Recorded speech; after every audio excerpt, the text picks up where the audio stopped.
ಬೆಳಖೇಡ ಕ್ಷೇತ್ರದಲ್ಲಿ ಟೀಕಾಕೃತ್ಪಾದರು ಹಾಗೂ ಅಕ್ಷೋಭ್ಯ ತೀರ್ಥರು ಈ ಕ್ಷೇತ್ರದಲ್ಲಿ ನೆಲೆಸಿದ್ದಕ್ಕಾಗಿ ಅವರ ಅನುಗ್ರಹವನ್ನು ಪಡೆದುಕೊಂಡು ವೈರಾಗ್ಯವನ್ನು ತಾಳಿ ಜ್ಞಾನವನ್ನು ಪಡೆದುಕೊಂಡು ಭಕ್ತಿಯ ಮಾರ್ಗವನ್ನು ಹಿಡಿಯಬೇಕು ಅನ್ನೋದಕ್ಕಾಗಿ ಅನೇಕ ಯತಿಗಳು ಕೂಡ ಇಲ್ಲಿ ಸನ್ನಿಹಿತರಾಗಿದ್ದಾರೆ.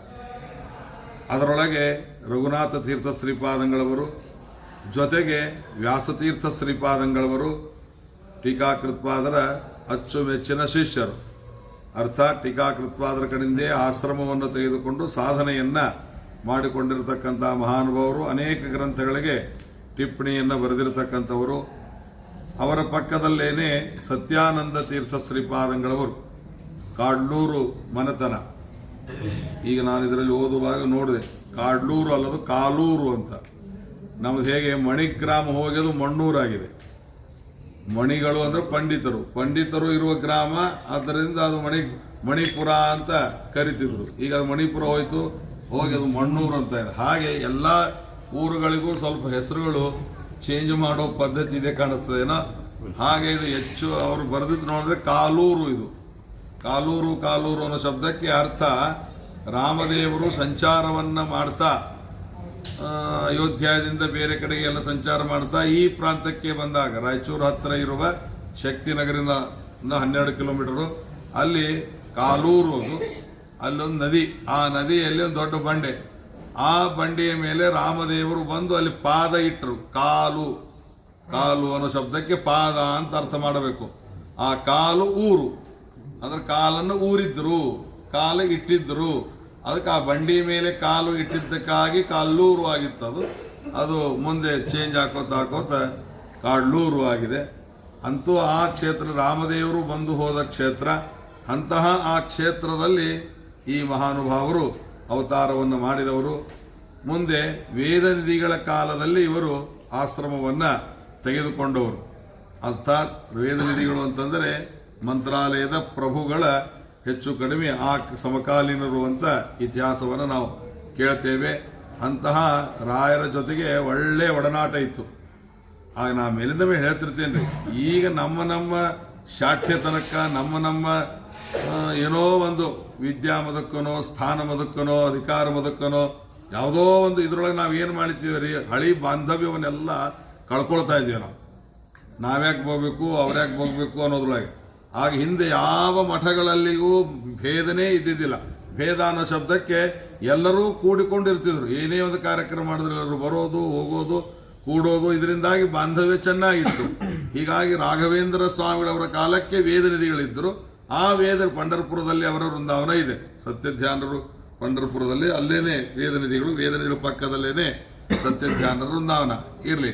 ಅಂತಹ ಆ ಎಲ್ಲ ಬಾಂಧವ್ಯರ ಜೊತೆಗೆ ಇದ್ದಾಗ ಅಂದ್ರೆ ವೇದ ನಿಧಿಗಳಿಗೂ ರಾಯರಿಗೂ ಚಲೋ ಮಾತುಕತೆಗಳು ಹರಟಿ, ಶಾಸ್ತ್ರಾರ್ಥದ ವಿಚಾರಗಳು ಎಲ್ಲ ಆಗ್ತಿದ್ವು. ಅಂತ ಶ್ರೀನಿವಾಸ ತೀರ್ಥರ ಕಥೆ ಕೇಳುವ ಏನ್ ಕೇಳ್ತೀವಿ ನಾವು. ರಾಯರು ಗ್ರಂಥ ಬರೀತಿದ್ರಂತೆ, ಅವ್ರು ಮಸಿ ಮುಗೀತಂತೆ. ಆವಾಗ ಮಸಿ ಎಲ್ಲ ಮಡಿಲೆ ಮಾಡ್ತಿದ್ರಿ, ಮೈಲಿಲ್ಲ ಮಾಡಿದ ಮಸಿ ತೋತಿದ್ದಿಲ್ಲ. ಆಗ ರಾಘವೇಂದ್ರ ಸ್ವಾಮಿಗಳವರು ಸಂಚಾರಕ್ಕೆ ಬಂದಾಗ ಕೇಳಿದ್ರಂತ, ಈ ಊರಾಗ ಯಾರಾದ್ರೂ ಗ್ರಂಥ ಬರೆದಿರ್ತಾರೆ ನೋಡ್ರಪ್ಪ ಅಂತ. ನೋಡಿದಾಗ ಆಗ ಶ್ರೀನಿವಾಸಾಚಾರ್ಯರು, ಯಾದವಾರ್ಯರ ಶಿಷ್ಯರು ಶ್ರೀನಿವಾಸಾಚಾರ್ಯರು, ಬಿದರಹಳ್ಳಿ ಶ್ರೀನಿವಾಸಾಚಾರ್ಯ ಅಂತ ಈಗ ಅವರನ್ನ ಕರೀತಾರೆ. ಈಗ ಶ್ರೀನಿವಾಸ ತೀರ್ಥರು ಅಂತ ಗೃಹಸ್ಥರು ಅವರು. ಆದರೆ ಅವ್ರು ಕೇಳಿದ್ರೆ ಯಾರಿದ್ದಾರಂತ. ಆಗ ಅವರು ಹುಡುಕಾಡ್ಕೊಂಡು ಬಂದು ನೋಡಿದರೆ ಶ್ರೀನಿವಾಸಾಚಾರ್ಯ ಮನೆಯಾಗ ಗ್ರಂಥ ಬರೀತಿದ್ರು. ಅದು ಮಡಿಲೆ ಬರಿತಾ ಇದ್ರು. ಈಗ ರಾಯರು ರಾಘವೇಂದ್ರ ತೀರ್ಥರು ಬಂದಿದ್ದಾರೆ, ಮಸಿ ಕೇಳಿದ್ದಾರೆ ಕೊಡಬೇಕಂತ. ಮತ್ತವ್ರು ಅದೇ ಮಡಿಲೆ ಒಯ್ದು ಮಸಿ ಕೊಟ್ರಂತ. ನೀವ್ಯಾಕಂತ ಕೇಳಿದಾಗ ಇಲ್ಲಿ ನಾವು ಗ್ರಂಥ ಬರಿತಾ ಇದ್ದೇವು ಅಂದ ಶ್ರೀನಿವಾಸಾಚಾರ್ಯರು ಹೇಳಿ ಆ ಎಲ್ಲ ಗ್ರಂಥಗಳ ಟಿಪ್ಪಣಿ ತೋರಿಸಿದ್ರೆ ರಾಯರಿಗೆ ಬಹಳ ಸಂತೋಷ ಆಯ್ತಂತೆ. ಸಂತೋಷ ಆಗಿ ರಾಯರು ಏನ್ ಕೊಟ್ರು ಗೊತ್ತಾ, ರಾಘವೇಂದ್ರ ತೀರ್ಥರು ನನಗೆ ಯಾರು ಕರೆಯೋದು ಬೇಡ, ಇವತ್ತಿನ ನನ್ನ ತೀರ್ಥ ಪದವಿಯನ್ನು ನಿಮ್ಮ ಆಚಾರ್ಯ ಕೊಡ್ತೇನೆ ಅಂತ ಶ್ರೀನಿವಾಸ ಆಚಾರ್ಯರು ಹೋದ್ರು. ಶ್ರೀನಿವಾಸ ತೀರ್ಥರಾದ್ರು ಅವರು. ಆಕ್ಚುಲಿ ಶ್ರೀನಿವಾಸ ತೀರ್ಥರು ಗೃಹಸ್ಥರು. ಅಂದ್ರೆ ರಾಘವೇಂದ್ರ ಸ್ವಾಮಿಗಳಿಗೆ ಅಷ್ಟು ಸಂತೋಷ ಆಯ್ತು. ಹೀಗಾಗಿ ಅವತ್ತಿನಿಂದ ಯಾರು ರಾಘವೇಂದ್ರ ತೀರ್ಥರಂದ್ರೆ ಗೊತ್ತೇ ಆಗಂಗಿಲ್ಲ ಯಾರಿಗೂ. ರಾಘವೇಂದ್ರ ಸ್ವಾಮಿಗಳಂದ್ರೆ ಮಂತ್ರಾಲಯ ಪ್ರಭುಗಳು ಗೊತ್ತಾಗ್ತದೆ. ರಾಘವೇಂದ್ರ ತೀರ್ಥರ ಕಡೆಗೆ ಹೋಗಿ ಬಂದ ಅಂತ ಹೇಳ್ತೀರಿ ಯಾರಾದ್ರು ಒಬ್ಬರೇ.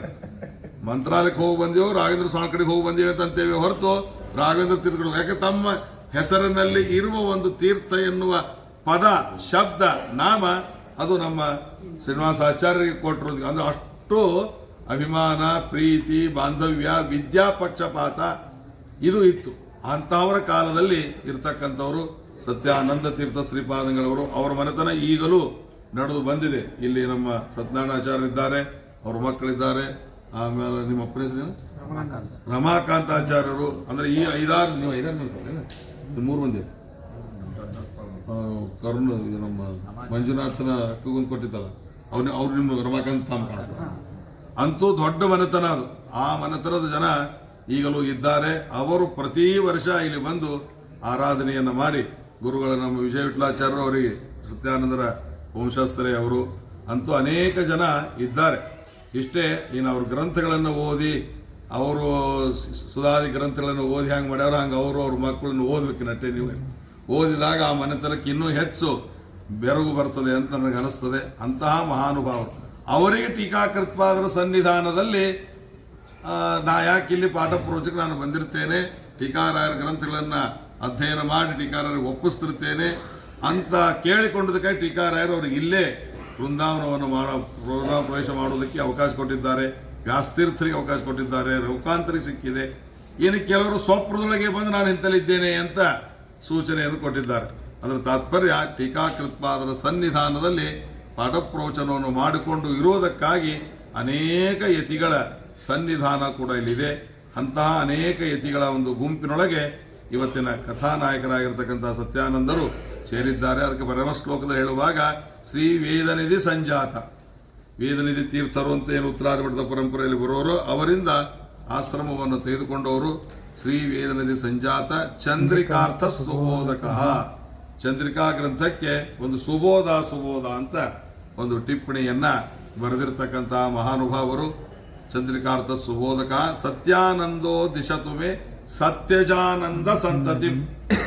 ನಮಗೆ ಯಾವಾಗಲೂ ಆನಂದದ ಸಂತತಿ ಮೇಲಿಂದ ಮೇಲೆ ಹುಟ್ಟದಿರಬೇಕು, ನಿಂದಿರ್ತಿರಬಾರದು.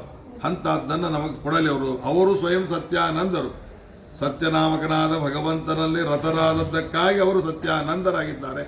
ಅವರು ತಾವು ಯಾವ ಥರದ ಆನಂದವನ್ನು ಭಗವಂತನಲ್ಲಿ ಮಗ್ನರಾಗಿ ಅನುಭವಿಸ್ತಾರೋ ಅಂತ ಆನಂದದ ಸಂತತಿಯನ್ನ ನಮಗವರು ದಿಶತು ಕೊಡ್ಲಿ ಅಂತ ಚರ್ಮ ಶ್ಲೋಕದಲ್ಲಿ ಪ್ರಾರ್ಥನೆ ಮಾಡಿದ್ದಾರೆ. ಅಂತಹ ಗುರುಗಳ ಆರಾಧನೆ ಟೀಕಾಕೃತ್ಪಾದರ ಸನ್ನಿಧಾನದಲ್ಲಿ ನಡೀತದೆ ಅಂದ್ರೆ ಅದೇ ದೊಡ್ಡ ಭಾಗ್ಯ. ನಾನು ಮೇಲಿಂದ ಮೇಲೆ ಹೇಳ್ತಿರ್ತೇನೆ, ಶ್ರೀಮದಾಚಾರ್ಯರ ಶಿಷ್ಯರಾಗೋದೇ ದೊಡ್ಡ ಭಾಗ್ಯ. ಪದ್ಮನಾಭ ತೀರ್ಥರಾಗಲಿ, ನರಹರ ತೀರ್ಥರಾಗಲಿ, ಮಾಧವ ತೀರ್ಥರಾಗಲಿ ಅಂತ. ಹಂಗ ಟೀಕಾಕೃತ್ಪಾದರ ಸನ್ನಿಧಾನದಲ್ಲಿ ಅವರಿಗೆ ನಿರಂತರ ಇರೋ ಭಾಗ್ಯ ಸಿಕ್ಕದಲ್ಲ. ನೀವೆಲ್ಲ ಸುಮ್ಮ ಆರಾಧನೆ ಒಂದ್ ದಿವಸ ಬಂದು ಹೋಗ್ತೀರಿ, ಮತ್ ಊಟ ಆದ್ರೆ ಹಾರಿ ಹೋಗ್ಬಿಡ್ತೀರಿ ಮತ್ ಮೈಸೂರ್ಕ. ಆದ್ರೆ ನಿಮ್ಮ ಪೂರ್ವಜರಿಗೆ ನಿರಂತರ ಇಲ್ಲೇ ಇರುವ ಭಾಗ್ಯ ಕೊಟ್ಟಾರ ಟೀಕಾರಾಯರು. ಅದು ನೀವು ನೆನೆಸಿದ್ರೆ ಊಹಾತೀತ. ಅದು ಈಗ ನಾವು ಎಷ್ಟರೆ ಇನ್ನೊಂದು 20 ವರ್ಷ ಇರ್ಬೋದು, ನಾವೆಲ್ಲ ಬಿಟ್ಟು ಹೋಗೋರೇ ಇಲ್ಲ. ಆದರೆ ಅವ್ರು ಬಿಟ್ಟು ಹೋಗಂಗೆ ಇಲ್ಲೇ ಇಲ್ಲ. ಅವರ ವೃಂದಾವನವೇ ಇಲ್ಲೇ ಇದ್ದದ್ದರಿಂದ ನಿತ್ಯ ಟೀಕಾಕೃತ್ಪಾದರ ದರ್ಶನ, ನಿತ್ಯ ಟೀಕಾಕೃತ್ಪಾದರ ಅನುಗ್ರಹ, ಟೀಕಾಕೃತ್ಪಾದರಿಗೆ ಆದ ನೈವೇದ್ಯವನ್ನ ಅವರಿಗೆ ಇದು ದೊಡ್ಡ ಭಾಗ್ಯ ಇದು. ಅಂತ ಭಾಗ್ಯವನ್ನು ಪಡೆದುಕೊಂಡ ಆ ಸತ್ಯಾನಂದ ತೀರ್ಥ ಶ್ರೀಪಾದಂಗಳವರು ನಮಗೂ ನಿಮಗೂ ಎಲ್ಲರಿಗೂ ಕೂಡ ಅತಿಶಯವಾದ ಆನಂದಕ್ಕೆ ಕಾರಣವಾಗುವ ಯಾವ ಮುಕ್ತಿ ಇದೆ, ಆ ಮುಕ್ತಿಗೆ ಹೋಗಬೇಕಾದ್ರೆ ಏನು ಸಾಧನಗಳ ಮೆಟ್ಟಲುಗಳಿವೆ, ಆ ಸಾಧನಗಳ ಮಾರ್ಗದೊಳಗೆ ನಮಗೂ ನಿಮಗೂ ಇಡುವಂತೆ ಅವರ ಅನುಗ್ರಹವನ್ನು ಮಾಡಲಿ ಅಂತ ಆ ಗುರುಗಳಲ್ಲಿ ಪ್ರಾರ್ಥನೆಯನ್ನು ಮಾಡೋಣ. ನಮ್ಮ ಸತ್ಯನಾರಾಯಣಾಚಾರ್ಯರ ಮನೆಯವರು ಅವರು ಒಂದು ಈ ಸತ್ಯಾನಂದ ತೀರ್ಥ ಗುರು ವೈಭವ ಅಂತ ಒಂದು ಪುಸ್ತಕವನ್ನ ಮಾಡಿದ್ದಾರೆ. ಹೋದ ಸಲ ಅದು ರಫ್ ಆಗಿ ಮಾಡಿದ್ರು, ಈ ಸಲ ಅದರ ಪುಸ್ತಕ ಪ್ರಿಂಟ್ ಆಗಿನೇ ಮಾಡಿದ್ದಾರೆ. ಸುಪ್ರಿಯಾ ಕಡ್ಲೂರವರು ಆ ಪುಸ್ತಕದ ಮುನ್ನುಡಿಗೆ ಶ್ರೀಗಳವರು ಈಗಾಗಲೇ ಕೊಟ್ಟಿದ್ದಾರೆ, ಕುಡ್ಲಿ ಸ್ವಾಮಿಗಳು ಮುನ್ನುಡಿ ಕೊಟ್ಟಿದ್ದಾರೆ. ಅದರ ಪುಸ್ತಕದ ಒಂದು ಪರಿಚಯವನ್ನು ತಮ್ಮೆಲ್ಲರಿಗೂ ಆಗೋದಕ್ಕಾಗಿ ಅದರ ಉದ್ಘಾಟನೆ ಸ್ವಾಮಿಗಳು ಮಾಡಿದ್ದಾರೆ. ಇಲ್ಲಿಯೂ ಕೂಡ ಅವರ ಆರಾಧನೆ ಸಂದರ್ಭದಲ್ಲಿ ಅದರ ಉತ್ಸವವನ್ನು ಮಾಡಿ ಬಿಡುಗಡೆಯನ್ನು ಮಾಡೋದಕ್ಕಾಗಿ ತಂದಿದ್ದಾರೆ.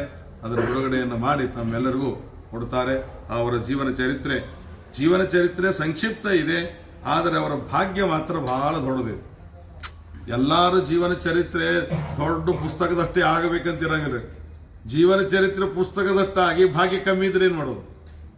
ಆದ್ದರಿಂದ ಪುಸ್ತಕ ಎಷ್ಟು ದೊಡ್ಡದೋ, ಪುಸ್ತಕ ಎಷ್ಟು ಸಣ್ಣದೋ ಮಹತ್ವದ್ದಲ್ಲ, ಅವರ ಆ ಭಾಗ್ಯ ಎಷ್ಟು ದೊಡ್ಡದಿದೆ ಅನ್ನೋದು ಅದು ಬಹಳ ಮಹತ್ವದ್ದು. ಅದಕ್ಕೆ ನಾನು ಒಂದು ದೃಷ್ಟಾಂತ ಕೊಡ್ತಿರ್ತೇನೆ ಮೇಲೆ ಮೇಲೆ, ಅದಕ್ಕೆ ಇಲ್ಲಿ ಕೊಡಬಾರ್ದು, ನ್ಯೂನ ಒಂದು ದೃಷ್ಟಾಂತ ಆಗ್ತದದು. ಅಂಧೇರಿ ಚೌಪಟ ರಾಜನ್ ಕತೆ ಹೇಳ್ತಾರೆ ನೋಡಿ. ಅವನಿಗೆ ಸಹಿ ಮಾಡ್ಲಿಕ್ಕೆ ಬರ್ತಿದ್ದಿಲ್ಲಂತೆ ರಾಜನಿಗೆ. ಮಂತ್ರಿ ಒಂದೇನೋ ಬರೆದಿಟ್ಟು ಒಯ್ದು ಕೊಡೋವಂತ, ಸಹಿ ಹಾಕ್ರಿ ಮತ್ತೆ ಮುಂದುವರಿಬೇಕಲ್ಲ ಕಾಗದ, ಸಹಿ ಮಾಡ್ರಿ ಅಂದ್ರ. ಆಗ ಅವ್ನು ಸಹಿ ಮಾಡ್ಲಿಕ್ಕೆ ಕೊಟ್ರ ಕೈಯ ಪೆನ್ ಕೊಟ್ರ, ಪೆನ್ ತೊಗೊಂಡ್ಬಿಡ್ರ ಪ್ಯಾಡ್ ತೊಗೊಂಬಂದಂತ. ಪ್ಯಾಡ್ ತಂದು ಬಟ್ ಒತ್ತದಂತ, ಬಟ್ ಒತ್ತೋಣ ಮಂತ್ರಿ ಹಿಂಗೆ ನೋಡೋದಂತ ರಾಜನಿಗೆ.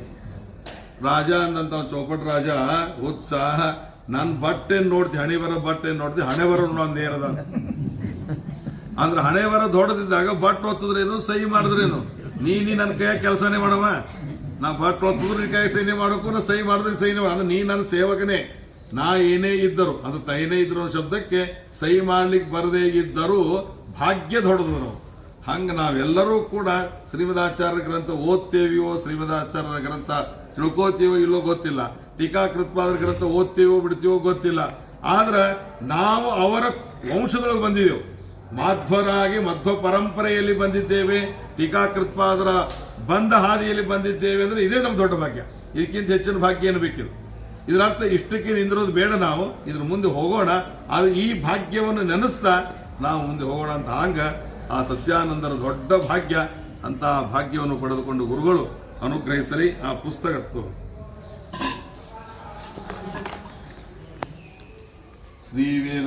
ದಾತಾ ಚಂದ್ರಿಕಾರ್ಥ ಸುಬೋಧಕ ಸತ್ಯಾನಂದ ದೇಶಮೇ ಸತ್ಯಚಾನಂದ ಸಂದದಿಂ.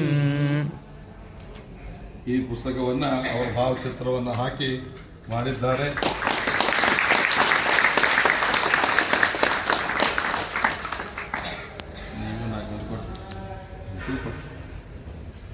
ಆ ಗುರುಗಳು ನಮಗೂ ನಿಮಗೂ ಎಲ್ಲರಿಗೂ ಅನುಗ್ರಹವನ್ನು ಮಾಡಿ